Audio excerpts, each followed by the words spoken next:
Hi there, YouTube. Sad Womble here. I've been thinking about if feminists and society in general continues to do their sterling work at converting blue pill men into red pill men, how long is it going to be before other Western societies, not other Western societies follow the route taken by Japan with their so-called herbivore men, which basically we currently have this huge trend of basically Japanese men basically being completely cool with their own company and therefore leaving shed loads of Japanese women childless into their 30s and 40s. Now, up until this point, basically, as we know, there have been acres and acres and acres of men who are just being basically whipped. Whipped by women, whipped by feminists, whipped by society, and whipped by the financial system we find ourselves in. Men are taxed left, right, and centre. Our utility is just used and abused because it's always assumed that men will always just deal with it. But for how much longer? Certainly in the UK, we used to have tax breaks for being in a couple or being married. All those have gone now because it's fine, and it's always assumed that the man will deal with it. If you look at another example is not prostitution, but male models, in sex videos and things. The woman is paid a fortune, the man virtually nothing, because it's assumed that the man's going to be, not only is he going to probably enjoy it more than the woman, but they can get another man, they can get another stud, and basically the video is going to be only interested in the woman anyway. But how long is it going to be before basically we start to get whatever the Western version turns out to be nicknamed of herbivore men in the UK, in the States, in Europe? It's going to be a while, I recognise that, but it's going to happen, I think, if feminism isn't stopped. And you're going to end up with this wonderful situation where you're actually going to have to give back tax breaks to the men. Women are going to have to try and turn the clock back and make themselves worthy, make themselves wanted, basically. Because at the moment, it's all about women going, no, you can't, and men wanting. The way feminism is, and I've said this in other videos, feminism basically is all about kicking men, basically. That's what they do. Now, eventually, men get the message because we're not stupid.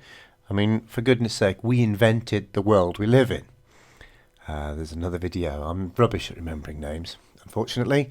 But there's a video basically where the guy said, let's make a list of all the accomplishments that white men have done for the world. And the accomplishment answer was everything. And it's pretty much true. It sounds like a racist and sexist statement, but kind of is true, to be brutally honest. Certainly as far as industrialized world is concerned. The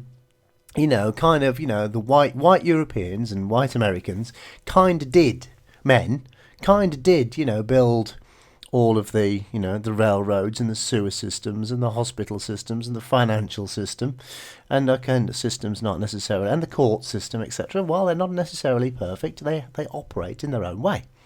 So, and it's basically, everything has been, as we know, the concept of feminism is that men basically dance through their lives without a care in the world. Now, I would contest that. I would say that the men that died on the battlefield didn't exactly dance through their own lives.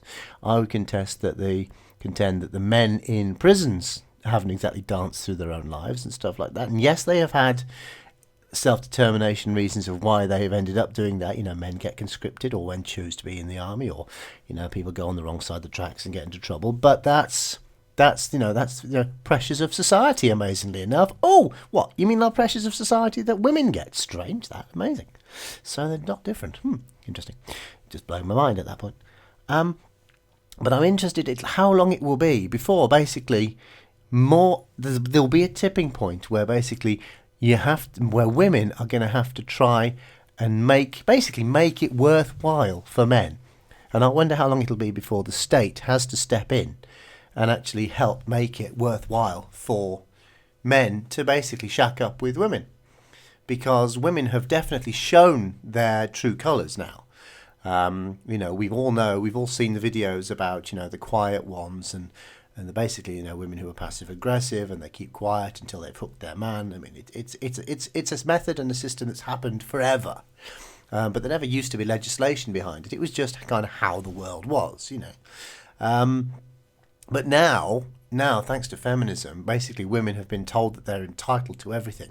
And they've basically gone, oh, am I? And they've shown their true colours. And you know what? The true colours of women are, to a large extent, with their own, women are different to men. They're not one of this nature versus nurture thing. Women have different brains. Women are biologically designed to have different emotional systems and different belief systems, etc.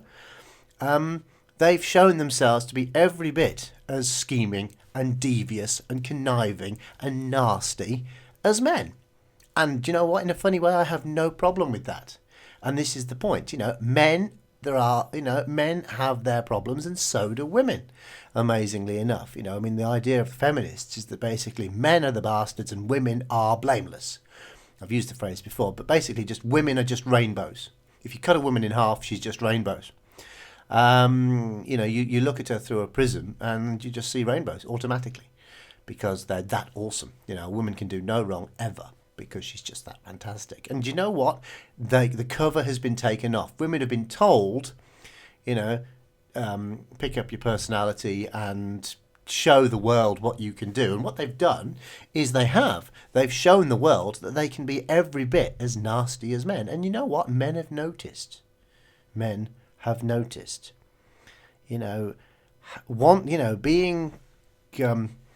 basically, having a vagina can only go so far. That's only any use if you actually use it to generate children. If you don't want to have kids or you use it as a weapon, men are not stupid. This is a common misconception that feminists have. Men are not stupid. We may like sex, but you know what?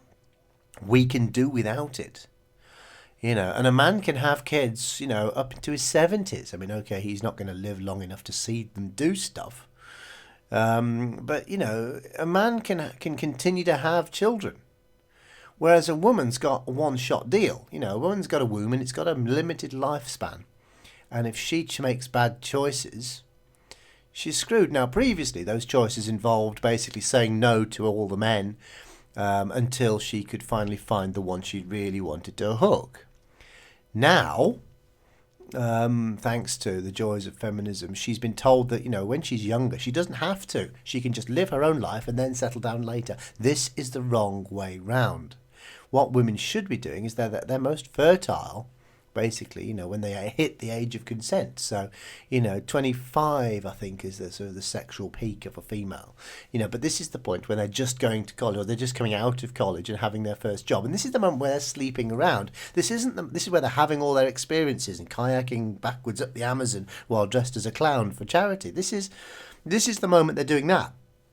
And then they do all that. And then about the age of 30, they look around and they go, where are all the men? And the answer is all the men are still chasing all the 25-year-olds. And then they get all stressed and hot and bothered and cross. So I think it's going to come a time when, now that society has worked out that basically, women are just as evil as men, and I don't hold that up as a criticism, it's just that, very incorrectly, I think, because, men don't like to be taken advantage of. Now we know. It's very hard to put that genie back in the bottle. Now men have seen what women are like. It's going to be really hard when the music stops for women to just turn around and go, actually, we want to be friends again. Because the only way that's going to happen is if all the legislation gets taken away. And I have absolutely no illusions that that's not going to happen. So what's going to happen is you're going to have to put another layer on top. To give incentives for men to get married. And when I say incentives, I mean genuine incentives, because if the incentive is we won't tax you, so I've talked myself around in a circle. If they will tax you more if you are not with a woman, do you know what? If men know that women are just too much hassle, they'll just pay up. I live alone. As an extra source of income, so people have talked to me about having a lodger, and I've refused it. And I've said, no, I don't want a lodger. I value my privacy. And somebody said to me, well, yes, but is your privacy really worth the amount of money that you're not making by having a lodger? And I turned around and I went, yes. Because I come home at night, I close the door, and I can just chill. I can play video games. I can look on YouTube. I can do these YouTube videos. I can choose what I want to do. And that is priceless. And if you suddenly said to me, well, to have that ability, you're going to have to pay another £200 or however much it would be in tax, I'd pay it. Which isn't the answer that the government would want. The government, although the money would be most welcome, the government would want to have an incentive to say, no, actually, you shack up with a girl and it'll save you 200 quid. No. I've seen what women are like. And you know what? I want nothing to do with it. So I do wonder, and it's going to take a while, I do wonder, and it's a bit of blue sky thinking as well, I do wonder how long it will be before Western society catches up with Eastern society, and we are sort of filled with herbivore men. Interesting times ahead.